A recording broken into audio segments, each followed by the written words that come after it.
like rather make amends with your family than think that a lover is going to be a source of perpetual comfort whenever you have divisions with your family. Like, they will show you flames as soon as you no longer have your family by your side. So I was kind of like confused, for crying out loud, when he took the side of my very exquisitely jealous cousin, and the gossip basically that was going around me because of me now being extracted out of the world. And so these people that I used to hang out with, not being able to relate, they basically were heaping abuse on me because I had walked away from the life of debauchery, drinking, wild parties, all that jazz. And now because of it, they were heaping, and because of that former life that I left behind, like it is written in 1st or 2nd Peter, they heaped abuse on me. Okay, and he just went and joined that bandwagon, and I was kind of puzzled and shocked. Everybody started gossiping me, and my relationship with this ex of mine then kind of went sour. At that stage, I was like, you hypocrite, like, how in the world, like, how are you gossiping me with my family because I dumped you? Like, whoa, you have literally severed any chance at all that you have with me now. Like, how? Yeah, so I functioned independently for the next 2 years. I was basically a lone ranger, being gossiped by my family. I was just being persecuted everywhere, but I had my own career and I didn't care what they were doing. I just had like a life that I was living. And then I lost my job, and it was at the time when I lost my job, and so therefore everything that anybody at all that could have extended a hand to me to help me didn't. So whatever it is that was a bad situation, it just became worse. It escalated. Do you understand? When you get hurt in life by indiscretion on one corner and you have no support in another corner, whatever could fall, falls. Murphy's Law applies in your life. So I got severely betrayed by my family, who was supposed to function as some kind of a bampara, like a trampoline, to make sure that my crash is not so hard that I would bounce back.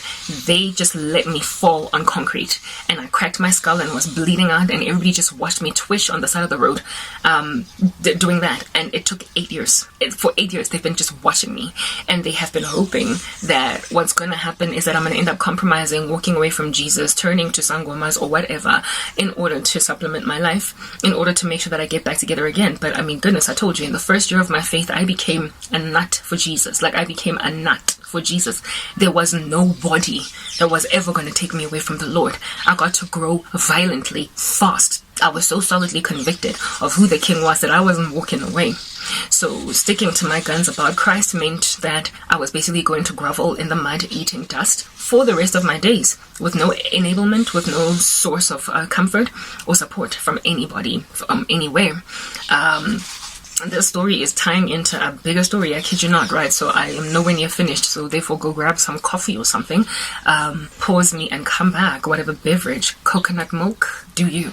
Alright, cool beans and bananas. That's what happened. And among the things that some of my family members used to hurt me was just kind of throwing in my face, flailing in my face, the prosperity of my ex, like the very sudden prosperity. He was struggling with his career, he was struggling with starting his business, and then all of a sudden, after we broke up, he catapulted. One of my cousins tried to get me to get back together with him because of that, and I was like, I was never with him for money.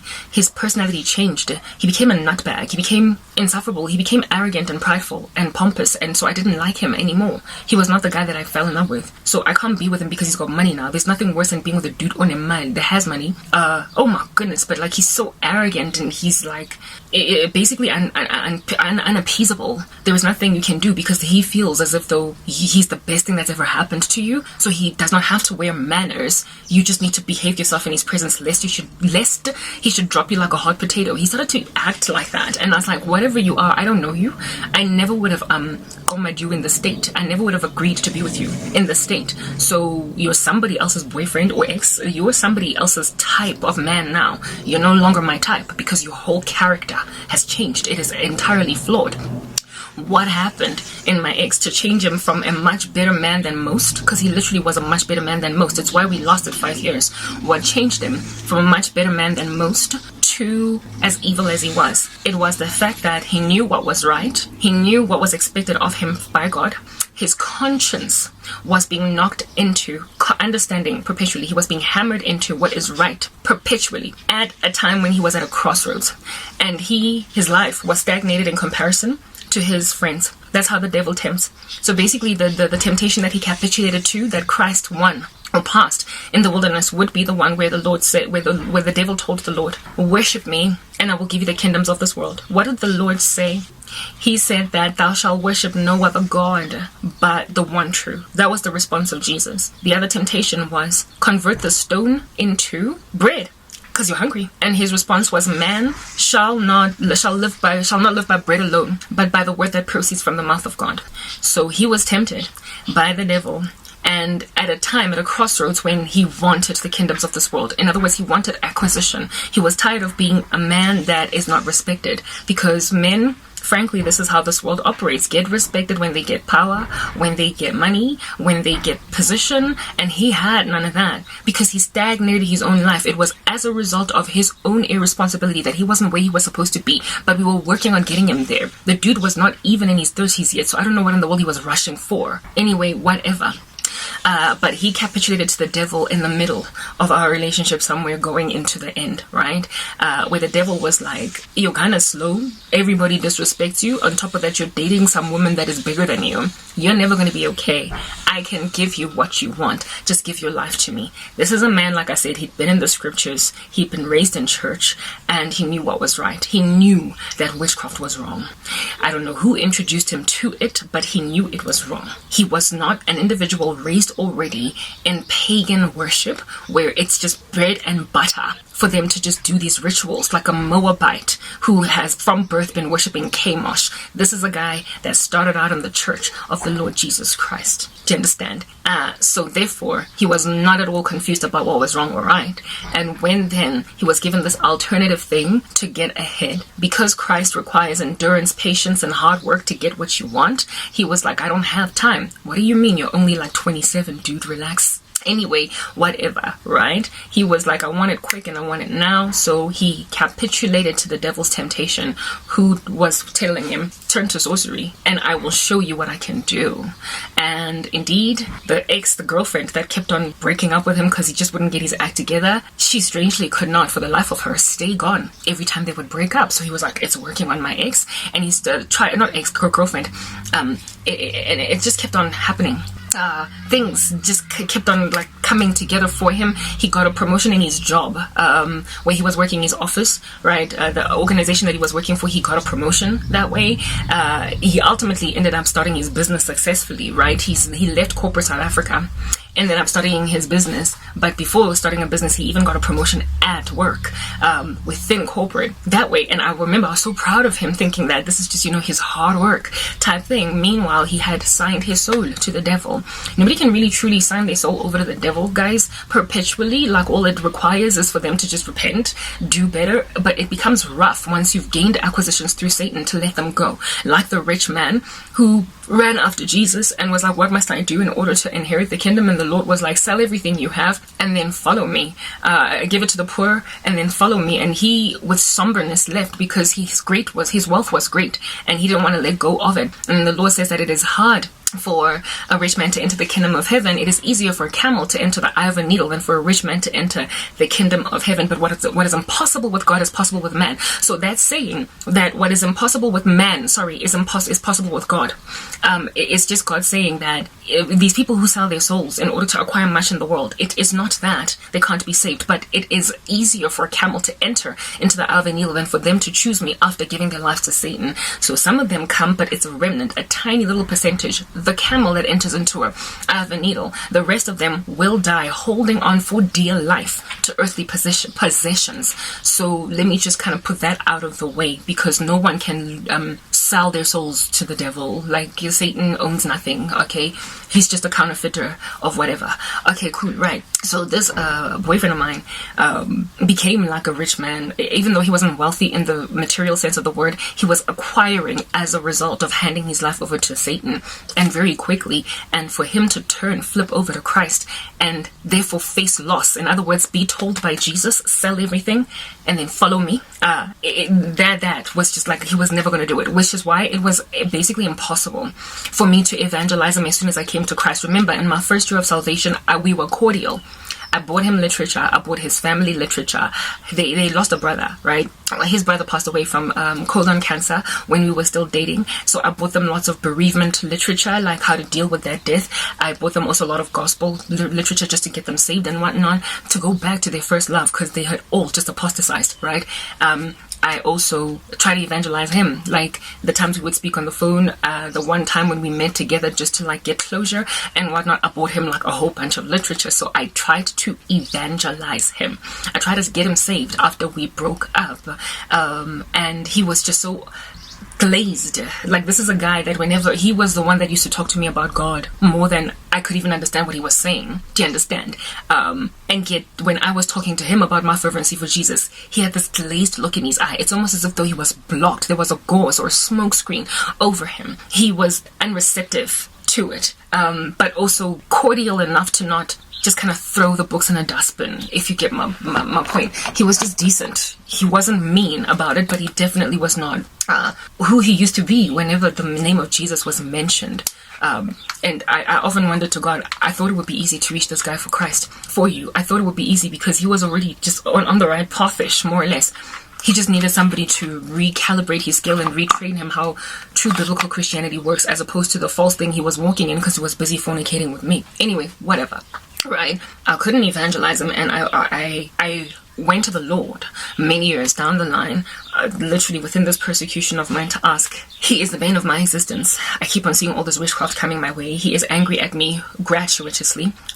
He is just the bane. Like, he just would not leave me alone, despite not even seeing what's going on with me. He became obsessed.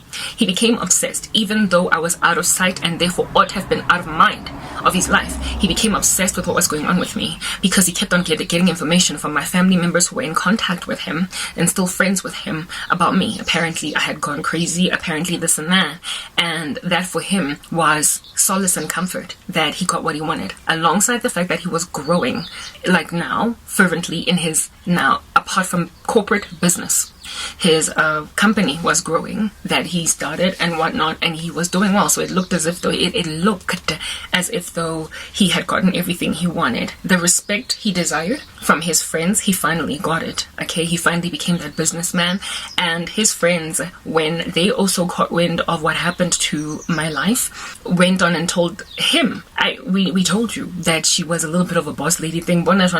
She's getting what she deserved. Look at now, she's fallen. She's getting what she deserved. When these friends knew very, very full well that I was the best thing that ever happened to him. When his friends started to regret badly advising him about me, was when he went and married the worst woman he could ever marry. Like, there was this woman that he was basically cheating on me with when we were together. She was some gold digger that would not be with him because he didn't have much. She met him before me, rejected him because he didn't have much. When we started dating, she got envious, and he was in and out of a trance with her, and she was the bane of our relationship. She was a harlot, do you understand? The kind of girl that everybody in the crew of boys has been with. So no matter how much, men are hypocrites like that. They will envy the living daylights out of their friend when the friend gets a really great wife, because they all want good wives. They all want great women, and they're hard to come by. So they will try and deliberately break up a relationship between a guy and the best woman he's ever had. But they will also strangely hate it when their friend ends up with the worst woman that the whole community can't stand, because their qualm or their beef is always with the woman and not so much the guy.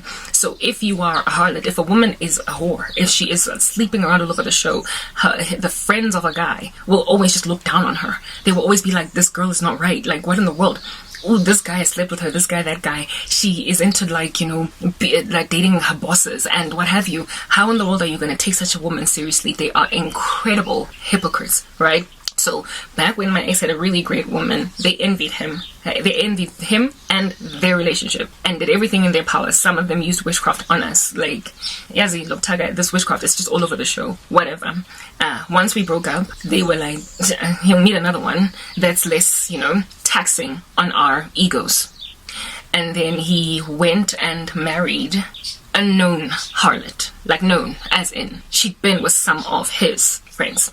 And to him, it was like, but guys, this one is the docile one. She's the one that's like Baba, respectful and whatnot. So what exactly? Like, she's the one that, you know, like, come on, what in the world do you want? And they didn't tell him in so many words, but I got a whole bunch of dreams where many of his friends regretted breaking us up or giving him bad counsel where I'm concerned because of the fact that he ended up married to a harlot.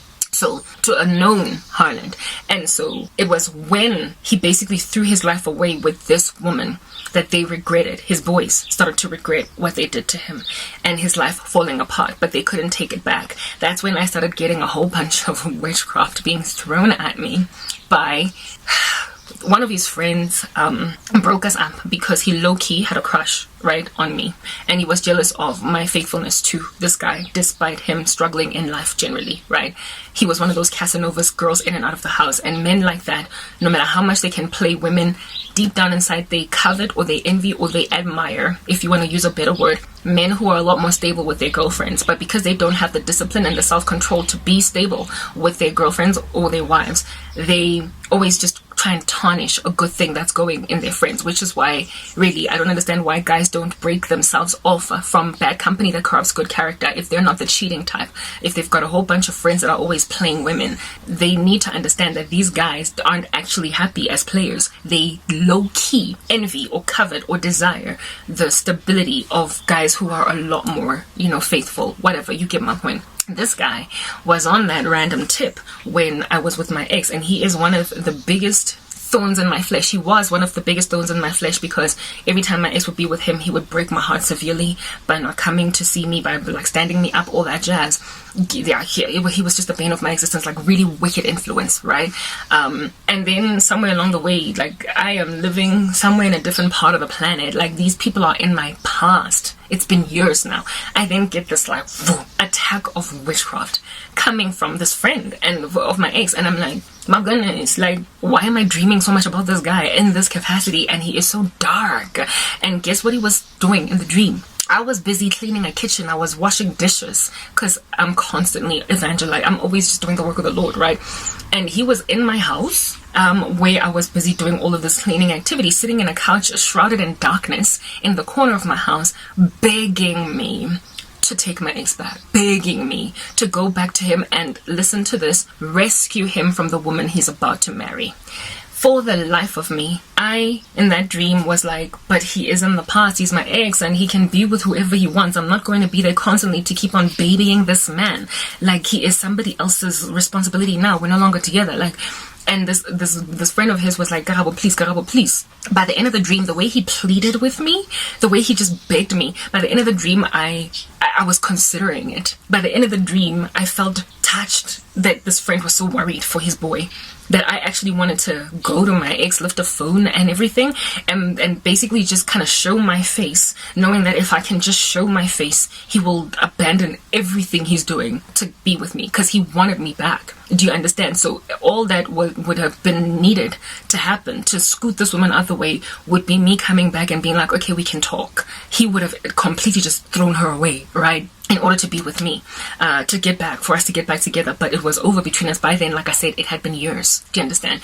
I woke up from that nightmare and I was like, what was that, God? What was that? And the Lord immediately downloaded into my spirit this understanding. That was your ex's friends regretting breaking you guys up because he's about to marry a bad woman. Now, that's not the only dream that I got of this nature. My mom also got a dream that he married a harlot. Way before he married a harlot, my mother wanted me with this guy. I don't know why, because I explained to her many times that he had done some pretty awful things, right?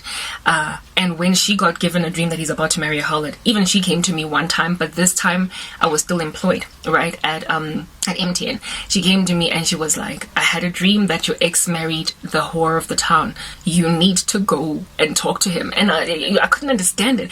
I remembered what my mom had told me. Literally, it could have been like maybe a year or two ago when my mom told me this. Maybe even 3 years from that date. And I was like, even my mom once told me that I need to run to my ex and rescue him from some woman he's gonna marry. some woman he's gonna marry. And then I get this dream and I'm like, why are people doing everything in their power to try and get me to save this guy? It's like everybody was so used to me being kind of messianic in his life. Every time he would default, he had an issue with drugs at some point. Every time he would default into some dark space, I'd be the one to snatch him out from his own demise. And people just kept on expecting me to like defibrillate this guy back from irresponsible life decisions. It was just too heavy for me to carry. A woman should be protected and shielded and ensconced by a man, not the other way around. I would have been Oedipus's mom. I would have been his mom. Whatever. And I say Oedipus because Oedipus is the one that slept with his mom later on. So I would have been like a wife that was also a mother to a guy. Whatever. Many people try to get me to take this guy back because he was basically throwing his life to the dogs away after we broke up. But in my dream, I was always like, but he's not my responsibility, until this guy, this friend of his, made me feel sorry for him. I nonetheless, after waking up, was like, whatever, that's their issue. I was stronger than that. I'm filled by the Holy Spirit, so witchcraft doesn't work on me. Essentially, what the Lord was showing me that friend of his did to me was his mom also tried to do the same thing. Try to get me, Yazzie, this woman. So many people were just so desperate to not have this guy marry this woman that I got attacked by a barrage of witchcraft from family members of his and friends. This friend of his bewitched me. I got a dream where his mom, the guy, my ex's mom, this girl was around. I saw her figure in the body, not in the body, in the dream. But I did not see her. Do you understand? And my ex was with this woman. And I was just walking around in the kitchen of my ex's house where he grew up, his mom's house and dad's house. And I was just in the kitchen. I don't know what I was doing there. And the mother was wearing like a mourning outfit. As in, when you've lost a child or a husband, they wear in African culture this black, like, outfit, like with even a black headband and everything, as something to display that they're mourning or whatever. She was wearing that outfit, but I understood that her husband had not died, so my ex's dad, and neither had any of her kids died, but she was wearing that mourning outfit, and I couldn't understand why she was in mourning like that. Anyway, in this dream, this mother, my ex, was walking around with this girl. And this girl walked in and greeted the mom, and the mom was like, hello. But then she quickly just rebuffed her and spoke to me. She came to me and she was like, Karabo, go back to my son, please, please. She literally begged me to go back to her son in front of his new girlfriend. Do you understand? And the dream ended like that. Basically, why was she wearing mourning clothing? Her son had died, guys. Her son had died. Like, my ex, her son, was as good as dead. That's what God was showing me in the dream. And the mother was mourning that her son's future, his life, his trajectory is going to end if he marries this woman. So the mom, in desperation, an entire family gone apostate, imagine that. In desperation, because she really loved me, the mother loved me, right? Decided to go and put witchcraft on me to bring me back to the boy, my ex. His mom tried to get me to get back together with him using witchcraft. His friend tried to get me to get back together with him using witchcraft to pull me back to him. And so too did one of his cousins, a female, right? I had a dream where I was just being like brought to like family meetings and gatherings. And every time I would sit with this girl and their cousins and everybody, they would like, first, we talk about normal things. How's life? How's the sun? How's, the grass growing outside? We first talk about stuff like that. And then afterwards, like literally every conversation, I had so many, like a series of such dreams with this one particular cousin of my ex's. The conversation would immediately just switch to them pleading, like begging, almost like groveling on their knees on the floor as women on some, but you guys were so good together. You should, come on, Gabo. I was like, can you love your cousin so much that you would force a woman that you knew was good for him to marry him? He's the one that messed up. Like, what in the world? So I got bewitched by his cousins to get back together with him. His cousin, this one cousin, mom, and one of his friends. And my mom also got a dream about him marrying some harlot. So it was so big a concern, apparently, that even my mother got a dream about it. Anyway, whatever. Cool beans and bananas. So that's what in the world happened here. Lo and behold, now I'm going through persecution. I'm really just suffering. I'm fighting with my family members. And my older sister, out of spite, sends me a text message telling me, Ibelening, your ex is getting married. So let's say his name was Baba. He's like, even Baba's getting married. I was like, oh, I don't care. Like, we've been broken up years. I don't care. So basically, he got married like about a year into my affliction. A year after losing everything, after losing my job and everything. He got married 1 year later. And when I found out that he's getting married, I was like, it didn't sting. It didn't hurt. We were over. There was no way I was going back there. Like, for me, it was like, good for you. Do you. You know what I mean? I only found out when I was living in Naturina. And I kept on getting a whole bunch of witchcraft from this guy, my ex. Even though I was out of sight, I was not out of mind. He kept on investing in sorcery. It's like even inside the marriage that he had entered into, he was still investing. It's almost as though he felt like he needed to hold his witchcraft together with sticky tape. He needed to keep on investing in it, that it might not fall apart, because my life was falling apart now. What would make a person keep on looking at what's going on with another person's life that deeply? What would make them look at that life like that without letting go? It's if you know you're in such a bad situation that your life would be made a living nightmare if the person that you're currently strangely spiritually competing with suddenly got everything that they wanted. So in order to make his bad situation look normal and good, he kept on bewitching me, even though he didn't know what was happening with my life. And so I kept on getting nightmares where he was just slapping me with, anyway, whatever. I won't even go into detail with them because there is another thing that I'm leading into with this whole story. Okay, fine. So because of what he was doing to me, and at the time when I was living in Naturina, in that very horrible space, I was just undergoing a lot of attack at the same time, trying to survive, trying to not off myself, trying to, so I just needed anybody at all to stop with the witchcraft. Anybody like that was busy involved in dark arts, just stop, leave me alone. Don't you see my life is really hard? So I knew my ex's email, like off by heart, like, Oh, the power today came back after just 2 hours. Good. Or is it an hour? Whatever. It left at 4 hours yesterday. Anyway. Yeah, I thought this would be 4 hours again, so yeah, but it will probably be 4 hours later. Whatever. This is South Africa. Let's just finish the story, right? At least my phone battery, I'll be able to charge it straight away and download more videos. Guys, sorry, I have to go feed my cat. I'll be back just now. Okay, I'm back. Right. Okay, yeah, no, so during the time when then I was staying there at Naturina, because of how afflicted I was generally, like all over the show, I thought that maybe I could plead with my ex to leave me alone, because really it's been years now. My life has fallen apart. I don't have anybody. I don't have any family. You've literally bewitched everything out of the water in my life. Like, just stop, give me reprieve, like, leave me alone. So I contacted him because historically my ex, every time I would speak to him, he would listen. Even when we had broken up, he never used to rebuff me, shun me. He was never a rude guy, anything of that nature.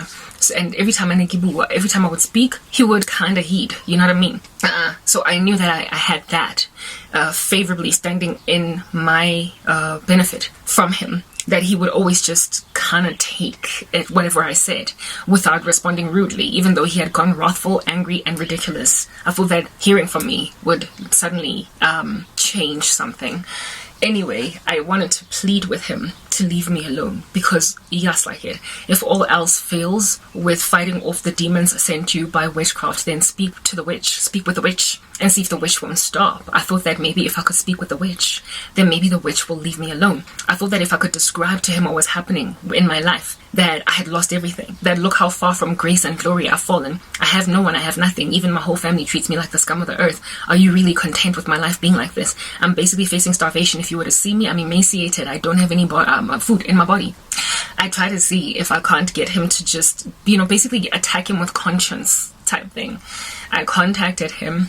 And I told him, leave me alone, basically, just like leave me alone. Not in those exact words, but it was an email, an elaborate one that I sent to him, and he just ramped up the attack. He didn't respond to me. He did not respond to me, but he responded, unfortunately, to my mom and my sister. Like, everybody has been telling on me like I'm a 6-year-old child to my mom. and it did not affect much other than just get my older sister sending me very mean text messages. My mom didn't do anything, but basically I found out that his response to my email was not to respond to me, but to treat me like I'm some mental patient in a stray suit that should just really be dealt with by family. He went and told my family that he's going to end up getting a restraining order. Yes, like it, guys. I was like, wow.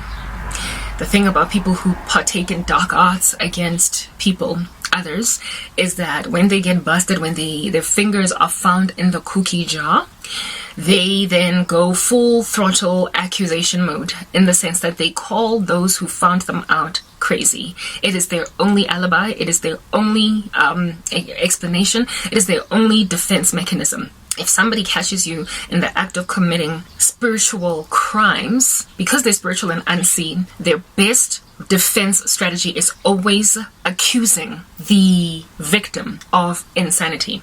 So he went on right ahead to be like, hold your animal in a cage because it's interrupting my peace. That's when I got super mad. That's when I got out of my mind angry. Do you understand? So I went into not YouTube, but I went on the internet, right, with whatever little airtime that I had, to Google what exactly is going on with this guy. Why has he changed so much? Not only was I wrathful, but I was also confused at his just like moral turpitude. He had never been this kind of guy. My goodness. He was too polite, too decent to even respond or retaliate negatively to a person that slaps him, just to explain the character of my ex. So for him to treat me like this was entirely out of character, and it was especially taxing that he was accusing me of insanity. Like, I could, like, what, me? This is Karabo, what are you doing? Yeah, anyway, the devil knows how to really transform a person, right? Same way that Christ rocks up and you're a new creation. When the devil comes inside you because you're involved in witchcraft, you become a new creation. Anyway, whatever. So I went online to figure out what's going on with this guy. Why is he like this? Why is he so pompous now? And also, why is he just so mean? And lo and behold, I found his Instagram page, right? I found his Instagram page. I tried to find him online. When we were dating, he had no social media, and I tried to get him on, but really to no avail, right? So I still could not find him at all. But then one time, because my family members have not been very faithful to me, I went into my older sister's Instagram. I wasn't her friend, but she had one of those yawning profiles that you could just like peruse, and it was before Instagram insisted you have an Instagram account in order for you to look at anybody on Instagram at all. There was a time when you could check out a person's Instagram page without being on Instagram in and of yourself, without having an account. Now you can't do that anymore. They've changed their oh come on, like noises in the background. They've changed how their algorithm works and how their system basically operates, right? So back before that was a thing, I would then, because I was living in isolation away from family and everybody, I sometimes used to check out what's going on with my family members by checking their social media, right? So I went and I checked my sister's social media, and one of the photos that she had uploaded, I read down the comments. One of the photos that she had uploaded, I read down the comment section, all the comments that she had gotten, and she had gotten a comment from a friend of my ex's. Yeah, she had gotten a comment from a friend, because everybody was just friends. They just knew each other, and so they now follow each other on Instagram, right? And I instantly recognized this friend of my ex's. He's got a very long name, very long surname, and his Instagram handle is that whole big fat long name and surname. And it's the very friend, by the way, that I dreamt about that tried to get me to get back together with my ex. So I was like, I've been looking for my ex all over social media. Maybe this guy has my ex as a friend, right? So I clicked, and really, frankly, the reason why I was looking for my ex was because I was trying to figure out what in the world was going on with him. Plus, I was low-key stalking because I was lonely and I was going nowhere, and I was just trying to figure out, why is this guy so busy with me when he has got, well, what is he doing with his life? So such that he would involve himself in so much, pay so much attention to what's happening with me that's at a distance that he doesn't even see what's going on. Anyway, clicked on his friend's, from my sister's profile name, dived into the friend's profile, and as I was scanning through the friend's photos, I was bored. Frankly, I couldn't care less what was happening there. I noticed that he was in a photograph with my ex, and so I wanted to see if my ex was tagged by name in that photo, and lo and behold, his name was there, and it was an Insta handle, so he basically had an Instagram profile. I was like, oh, the guy got an Instagram profile. clicked on my ex's Instagram name from my ex's friend's Instagram, and lo and behold, what I found was, to me, like, you know, when everything just comes to you on some I see now, when you have like an aha moment, when you understand why someone went crazy. Yeah, as soon as I went into his profile, I found out who his wife was. It was the woman that rejected him prior to us coming together, and now that his life was working out, she went back and tried to see if they can't spark up, and was the bane of our existence, my existence, when we were dating. And she was the side piece, basically. She kept on cheating. My ex kept on cheating on me with her, even though I didn't have evidence or proof. Otherwise I would have left him. I had mad suspicion because of stuff that happened throughout it. And basically I was made to feel initially, when I found out who he married, like I was just a placeholder for that girl, until all the dreams that I got, and also all the witchcraft that my ex would not stop putting on me, was resurfaced to my memory. I found out that he married that girl, and I was like, so this is the harlot my mom dreamt about?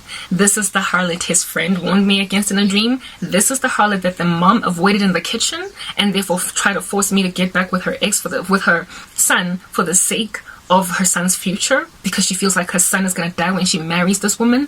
This is the woman that his cousin bewitched me to get back together with him, that he might not end up with. This is the woman that caused his friends and family to lose their minds, including my own mom, when he was trying to finalize a marriage with her. And I was like, how big a whore is this girl exactly? How bad must her reputation be for people to try and bring a woman back into the life of a man that has broken her so severely in their faces, and so disreputed her in their faces, so bad-mouthed me to their faces? How in the world is he going to present me again to his family members after lying about me like that, and speaking so horribly about me, and making war with me unnecessarily because it was gratuitous, it was unwarranted?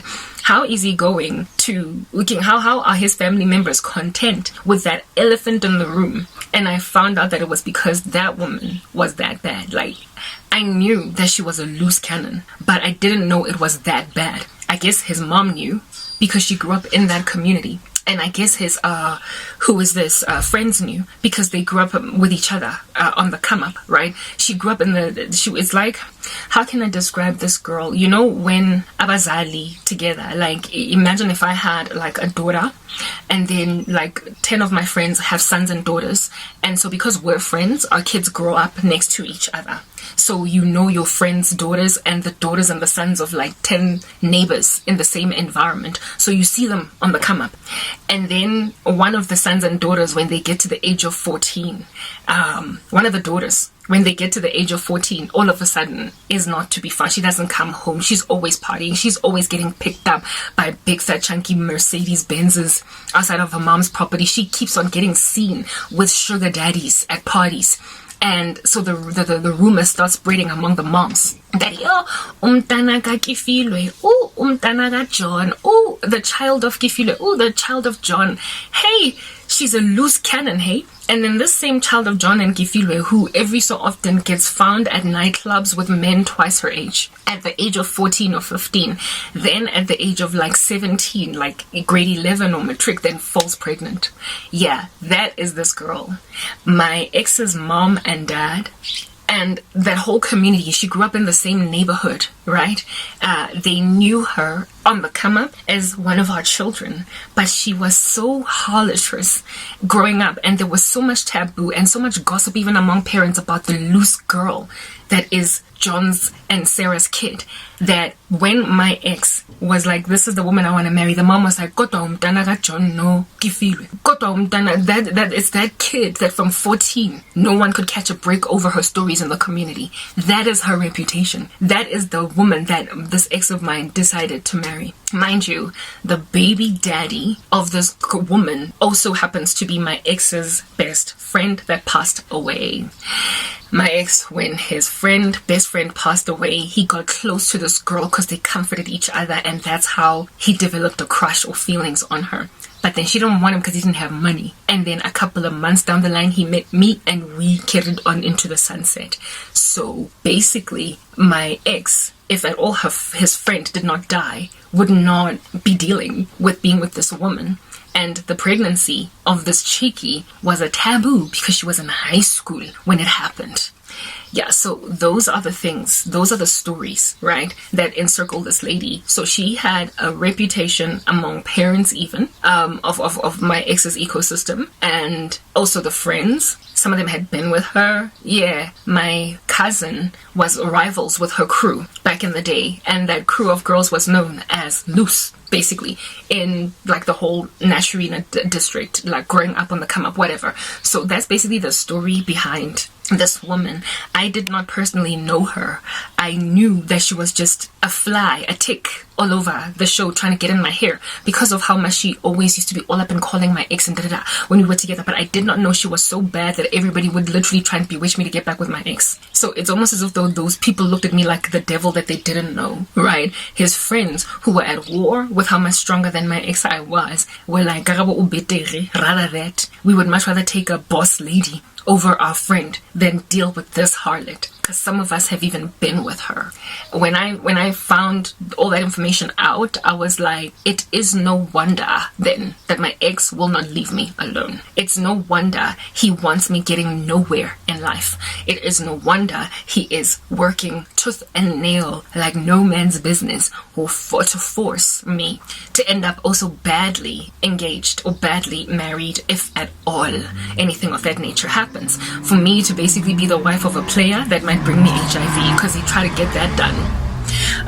To never be happy in romance. So, you know, misery loves company. That was basically his thought process. If she can be miserable and I be miserable, then I'll be able to be content with my harlot wife. How in the world he never woke up and had his eyes opened to his own harlot wife is the work of God. Work of God. You know, when the Lord is judging a person, everybody else will see what it is that is stark obvious to the naked eye except that person. How my ex was not able to see this woman as the menacing thing that she is beyond me, because my ex and I would never have even dated if this girl did not reject him because he was working in the call center. Like when a woman suddenly is knocking on your door that you were hitting on back in the day, but she don't want you then, and now that your business is booming, all of a sudden she's happy to humor you. That should be an alarm bell in your head. There's like a whole gold digger trend doing its rounds on TikTok right now, where this one guy does these little videos where he basically hits on women walking in the street, and they are just like, whatever, no, I don't want you, and then he goes into some big elaborate BMW afterwards, and then they like run after him trying to like holler at him on some, oh, is this your car? Okay, hi, my name is Gineilwe or whatever. And the dude would then basically tell them that they've been a part of a prank and give them like a shovel, a gold shovel on some, you're gonna need this because you're a gold digger. Like that dude is the lesson or the moral of the story of his videos is that do not undermine a guy because Oshapaga 2 series or he's walking, like he doesn't have a car yet or his career has not kicked off because you don't know what he might be. Don't be knocking on a door. So he basically is like, no thank you, you don't get to come into my life because you're a gold digger. My ex should have seen that, because this chick was like, no thank you, when he had nothing. And then all of a sudden when he was up there, he couldn't give her a shovel and tell her to go and dig for gold somewhere else. He instead married her.